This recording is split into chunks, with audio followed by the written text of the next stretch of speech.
Bismillahirrahmanirrahim. Assalamualaikum warahmatullahi wabarakatuh.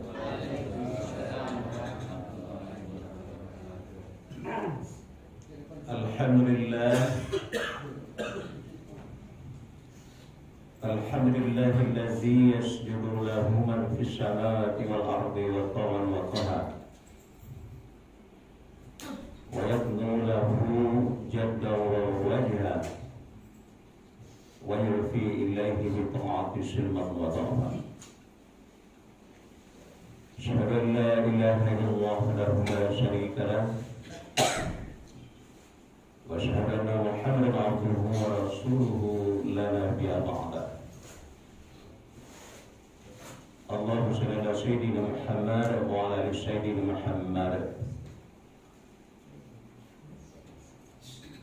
Allah Ta'ala Al-Quran Al-Karim. A'udzu billahi minasyaitonir rajim. Bismillahirrahmanirrahim. Duribat alaihim zullatu aina ma tuqifu illa bihablillah wa hablum minan nas. Shadaqallahu al-azim. Kaum muslimin, kaum muslimat, jemaah Masjid Syarah Khairan Masyarakatnya yang menghormati, pertama sekali marilah kita mengucapkan rasa puji dan syukur kita kepada Allah Subhanahu wa Ta'ala. Bersyukur kita karena sampai pada saat ini kita masih dilimpahkan rahmat dan karunia oleh Allah Subhanahu wa Ta'ala. Paling kurang ada 3 nikmat yang besar yang diberikan oleh Allah kepada kita pada subuh hari ini. Yang pertama adalah nikmat hidup. Kita masih diberikan untuk hidup di atas dunia ini. Sementara ada di antara saudara-saudara kita yang baru, yang lama sudah meninggal dunia. Karena masalah kematian itu kita tidak bisa menentukan. Iza ajaluhum la yastaqiruna sa'atan wa la yastaqdimun. Apabila ajal telah datang, niscaya manusia itu tidak akan bisa memajukan, memundurkan walaupun sesaat, tidak bisa. Jadi itu satu nikmat yang besar pada subuh ini dulu adalah nikmat untuk kita hidup. Yang kedua adalah nikmat sehat. Dengan kesehatan itulah saya tidak menyangka bahwa subuh-subuh kuliah di sini ini sebanyak ini jemaah. Karena memang di tempat-tempat yang lain itu kadang-kadang ceramah setiap minggu itu, apalagi kan kaum ibu itu paling 3-4 orang. Dimanapun saya ceramah gitu, kebetulan bapak-bapak ini luar biasa juga. Saya pernah nyangka seperti ini. Jadi nikmat kesehatan itulah yang kita pergunakan pada kesempatan ini tidak datang. Jadi lain zakartum la asidam lakum melahirkan fardu minna bila sedikit. Karena kita sudah, kalau bila kita menggunakan nikmat itu dengan sebaik-baiknya, bersyukur kita, saya Allah akan membalas dengan berlipat ganda pahalanya.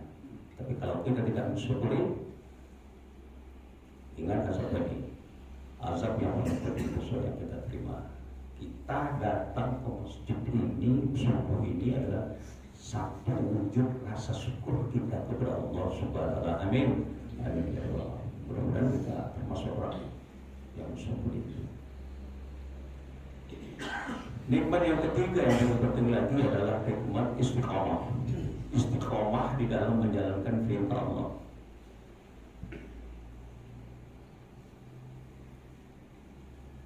Karena bagaimanapun sekarang ini banyak godaan, tapi kita ya mungkin dari umat-umat lain ya, seluruh dari umat Islam. tapi kita mesti istiqomah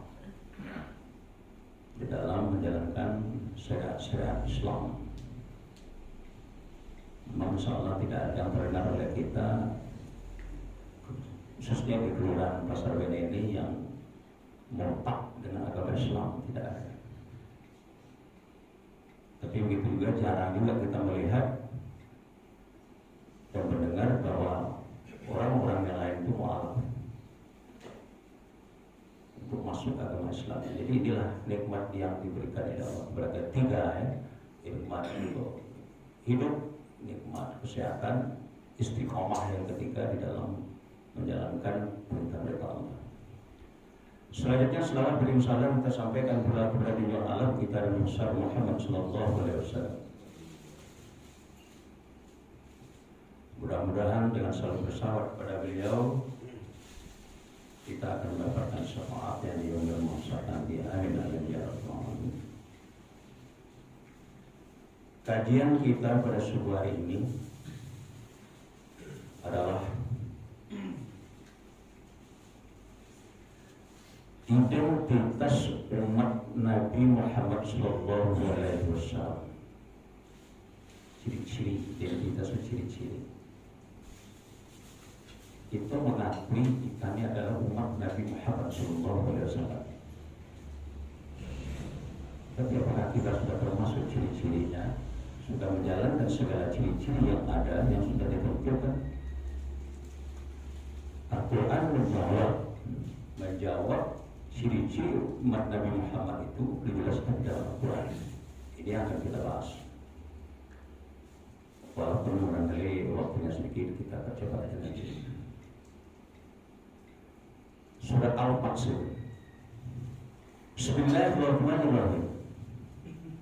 Muhammad Rasulullah wallazina idza fa'alu asyidda 'alal kufar ruhama bainahum tarahum raka'a sujada yabtaghu fadlan min Allah wa ridwana simahum min wujuhihim min asari sujud. Itu satu ayat. Kita lihat terjemahannya. Muhammad Rasulullah. Muhammad itu adalah utusan Allah. Barang siapa bersama mereka, wallazina idza fa'alu asyidda 'alal kufar, mereka keras pendirian terhadap orang-orang kafir. Lanjutkan kalimat itu. Ruhama bainahum, dan mereka selalu berkasih sayang di antara sesama mereka. Tarahum raka'a sujada, dan kamu melihat mereka selalu sujud dan rukuk dan sujud. Ya bataku fadlan minallah wa ridwana, dan mereka selalu mencari ridha dan karunia dan ridha Allah. Simahum min wujuhihim min asari sujud, dan kamu lihat di antara kening mereka adalah tanda-tanda bekas sujud. Jadi ada 5 di situ. Kalau selesai nanti, alhamdulillah, kalau tidak ya sampai selesai saja. Tapi tadi sudah diberi wanti-wanti oleh ketua, tidak begitu lama, oke, tidak ada usaha. Kalau singkat mulai. Di situ ada 5 ciri-ciri umat Nabi Muhammad SAW, termasuklah kita. Baru bisa, karena pengakuan selama ini kita saja yang mengaku sebagai umat Nabi Muhammad. Muhammad sudah mati kita atau belum jelas. Itu dijawab oleh surat tadi. Yang pertama itu, wallazina idza fa'alu asyidda 'alal kufar, barang siapa mereka bersama Nabi Muhammad itu, dia adalah keras terhadap orang kafir. Keras terhadap orang kafir. Apakah makna keras terhadap orang kafir itu selalu bermusuhan dengan orang kafir? Tidak. Jangan salah paham. Setiap berjumpa orang-orang kafir itu, kita harus bermusuhan, berkelahi, bertengkar, mencaci maki. Kalau perlu membunuh, tidak seperti itu. Tapi Tapi apa maksudnya? Wallazina iza fa'alu sidlatul itu adalah kita memiliki garis-garis dan batas-batas yang jelas di dalam beragama ini. Itu ya. Aduh bati-bati awak itu beragama. Toleransi mulia. Kita bisa saja toleransi bersama mereka. Contoh, ini kadang-kadang saya ceramah ini ya seperti itulah. Kalaupun tersinggung, kadang-kadang ya serah. Soal membangun jambatan, soal membangun rumah sakit, soal gotong royong, ayo kita bersama mereka, kita ajak mereka. Tapi kalau sudah menyangkut masalah akidah, kita kembali pada prinsip lakum dinukum wali jadi bagimu agamamu, bagiku agamamu, soal akidah. Kalau itu kamu kita pahami, karena sekarang banyak orang yang sudah membatasi batas dan mengaburkan antara batas-batas hidup beragama itu dengan alasan adalah toleransi beragama.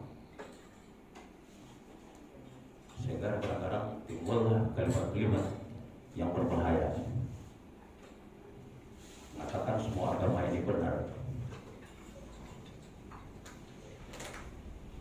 Kalau kita mengatakan bahwa semua agama ini benar, tidak perlu kita masuk agama Islam. Susah semua Islam.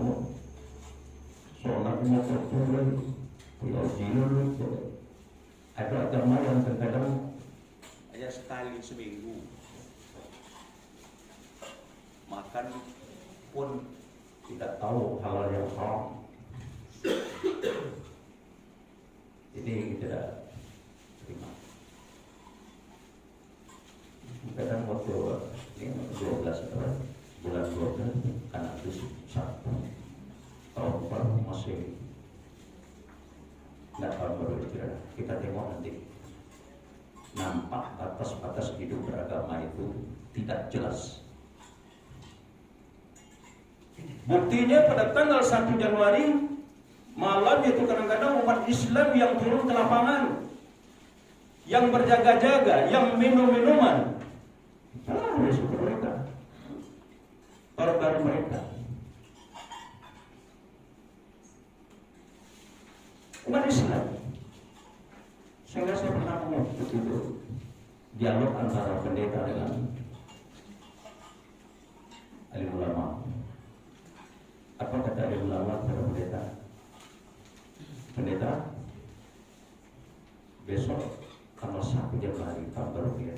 Apa yang kalian buat? Apa buat pendeta? Pendeta bilang, tidak ada, biasa-biasa saja. Paling-paling besok pagi kami pergi ke gereja berdoa. Oh gitu dia. Kenapa seperti itu ya pendeta? Karena pada malamnya kami tidak merayakan, karena orang Islam itu sudah merayakannya pada malam itu. Ini lebih begodang punya tengok. Kalau begodang misalnya begadang itu misalnya dalam persoalan kita mengaji agama, memberikan ceramah-ceramah itu sah-sah saja, tapi kita terbawa arus itu. Beli kembang api, dijual kembang api, siapa yang membeli? Anak Islam. Siapa yang membelinya? Orang Islam. Hati-hati Bu. Ini tandanya kita sudah mengabulkan batas-batas antara agama Islam dengan agama yang lain itu. Tolong ini. Karena sekarang banyak politik-politik luar agama Islam itu yang kadang-kadang mengancam. Memang mereka minoritas, sedikit berbeda. Kalau kita mayoritas, katakanlah 20% atau 80%, tetapi mereka berbahaya. Macam-macam politik yang dilakukan oleh mereka. Kadang-kadang ada yang mereka memakai politik panderflas. Apa itu politik? Mereka masuk ke agama Islam, ke agama Islam itu adalah berpura-pura sebagai agama Islam.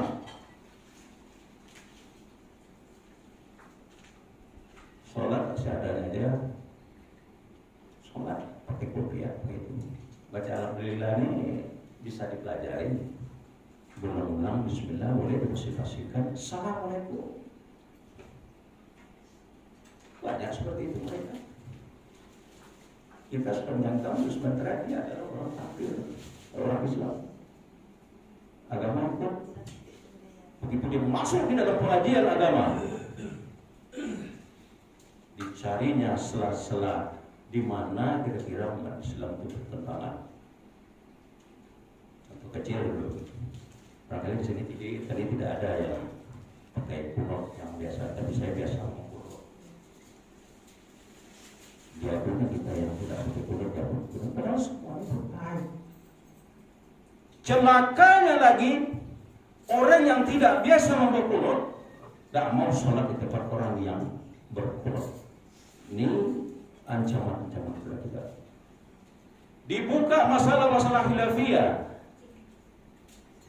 yang tidak pernah akan putus. Itu bukan intinya. Jemaah ada yang azan 2 kali, ya 1 kali. Mereka bisa. Terakhir ada yang 8 rakaat, ada yang 12, yang 12 rakaat, ada yang 20 rakaat. Tidak mau ikut. Mereka saling memburukan. Itu masuk. Diajak bertengkar kita di antara kita.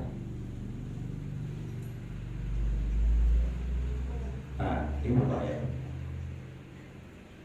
Makanya asmabul usul daripada surah Al-Kafirun itu memang ada kaitannya dengan itu. Qul ya ayyuhal kafirun, katakanlah wahai orang-orang yang kafir.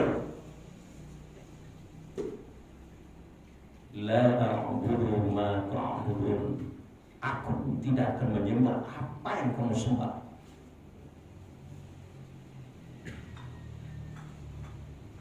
Wala antum abiduna ma a'budu. Kamu juga akan tidak menyembah apa yang aku sembah. Wala ana a'budu ma a'badtum. Saya tidak akan menyembah, aku tidak akan menyembah sesembahanmu. Dan kemudian diakhiri kalimat makhluk di bawah waliyah. Bagimu atau ini sebab berusul karena ada orang-orang kafir Quraisy seperti itu. Dia merasa terpaksa untuk meluk agama Islam. Sebenarnya tidak terpaksa. Ini maaf cakap ya, kaum muslimin sekalian yang berbagi. Orang yang menyebut kelompok ini itu agama Kristen di tengah-tengah. Tapi tidak pernah memaksanya. Pernah nyomong bertanya kepada apakah Islam itu selalu membunuh itu kasus sorga. Itu katanya kamu. Apakah memang Islam setiap membunuh itu adalah masuk surga? Tapi saya tengok dari persoalan lainnya, wah dia sering membantu, sering bekerja sama, bahkan sering saya menguji mereka, bagus mereka. Saya berupaya dengan kesadaran beliau nanti barangkali mereka akan bisa. Tapi dia tidak memaksa. Ini yang ditakutkan oleh umat kafir pada waktu itu, Quraisy pada waktu itu. Mereka merasa terpaksa. Lakum dinukum wali, diserahkan kepada mereka. Bagimu agamamu dan bagiku agamamu. Diingat, itu adalah kalau kita sudah berprinsip seperti itu, keras terhadap pendirian orang kafir kita, boleh saja kita bergaul, tetapi dengan catatan masalah akidah itu baru satu ciri-ciri umat Nabi Muhammad SAW.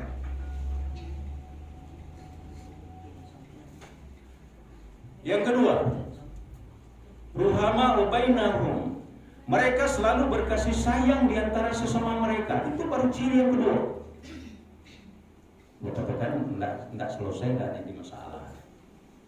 Karena memang waktu kita terbatas. Berkasih sayang di antara sesama mereka. Orang Muslim itu berkasih sayang, Pak, di antara sesama kita. Satu akidah kita adalah saudara. Wajib kita saling bantu-bantu di antara sesama kita.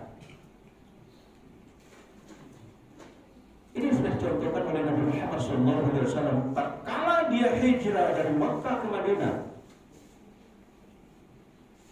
Kalau itu orang Madinah itu hanya mendengar namanya saja baru. Oh, ada seorang yang datang ke Nabi yang benar-benar meninggalkan. Mereka tidak tahu. Tapi begitu mereka masuk ke Madinah pada waktu itu waktu hijrah, disambut oleh orang Madinah. Oh, badrun alaina. Selamat bagi orang yang tetap selamat. Mereka diberi ilmu dan sebagainya. Begitulah hendaknya kita antara kita sesama muslim, saling bantu, hindarkan saling salah menyalahkan, saling buruk memburukkan. Apalagi kita di kaum muslimin yang ada di Kelurahan Pasar Benang ini hidup bermasyarakat yang aman. Jangan selalu kita mencari kesalahan seseorang. Jangan kita selalu seperti itu. Inilah yang saya bacakan ada ayat tadi. Duribat alaihi musullatu ainama tuqru ila bihabli minallah wa habli minan nas. Akan ditimpakan kepada manusia itu kehinaan dimanapun mereka berada, kecuali kepada orang-orang yang selalu menjaga hubungan baiknya kepada Allah dan menjaga hubungan baiknya kepada manusia. Kaum muslimin sedang ceramah subuh yang memuliakan. Jangan dipakai di dalam diri kita. Orang kalau dulu Ustaz mengatakan SMS. Apa kepanjangannya? Susah menengok orang sonang. Ada cerita kita pun seperti itu. Susah hati kita menengok orang sonang. Dan sebaliknya, susah hati kita melihat orang susah.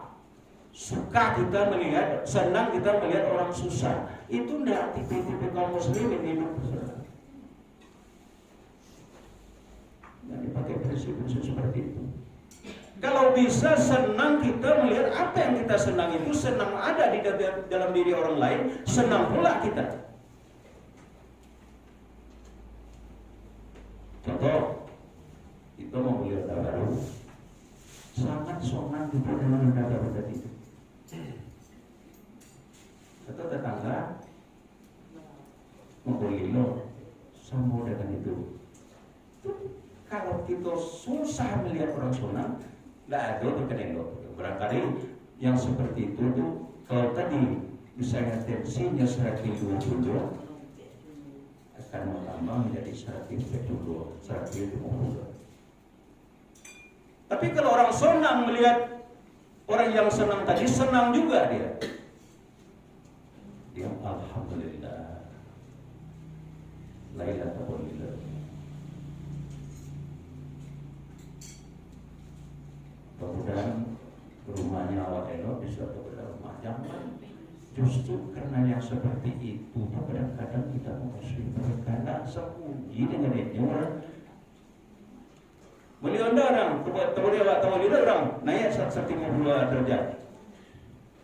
Beliau tu orang, awak tawali orang tu naik menjadi 200 derajat. Tak bangun rumah dia, tak bangun dia orang tambah naik 200. Apa yang terjadi? Inna lillahi wa inna ilaihi raji'un. Jangan sampai itu. Ini jadi dua dulu yang saya sampaikan pada kesempatan ini. Karena memang pesan dari Pak Pengurus itu hanya terbatas saja. Yang saya dari awal sudah sampaikan tadi. Tapi namun sebagai penutup yang tiga itu nantilah kita jelaskan pada kesempatan lain. Sebagai penutup, aku minta maaf kepada ketua. Pertama berdua menjelang psikos dua ceramah, kamu sakit 2-3 minggu nasional batuk. Kemudian yang hari kedua minggu kedua yang minta maaf loh karena waktu kita mau mengurus travel umroh di Pekanbaru bersama Pasar Bermanap. Kenapa mau kejar travel itu? ada kelebihannya bagaimana? Kalau biaya soalnya gampang-gampang susah, hampir berimbang. Kelebihannya bagi orang-orang yang belum mampu untuk melunasi sebanyak 30 juta itu, barangkali hanya ada uangnya 8 juta, 10 juta dan sebagainya, bisa berangkat dengan catatan nanti setelah kembali itu akan dicicil sesuai dengan angka kredit. Dan yang istimewanya lagi, kalau kita bisa meninggal di saat itu tidak ada menjadi beban lagi. Dan Pak, brosur-brosur itu sudah saya tinggalkan kepada saudara bisa ini, kalau mau ada yang nanti saya bukan terkait, tapi sekedar untuk menolong kita. Itulah kalau kemarin itu saya akan maaf ya, terima kasih. Barangkali inilah dulu setengah jam. Hanya dua saja yang saya sampaikan. Kalau kita mampu makna di Muhammad SAW, yang pertama cirinya adalah keras pendirian kita terhadap orang kafir. Kemudian yang kedua, kita selalu berkasih sayang di antara sesama mereka. Dan ini bila kita sampaikan dan bilang-bilang tadi mohon maaf. Dan akhirnya sesudah dengan billahi taufiq wal hidayah. Wassalamualaikum warahmatullahi wabarakatuh.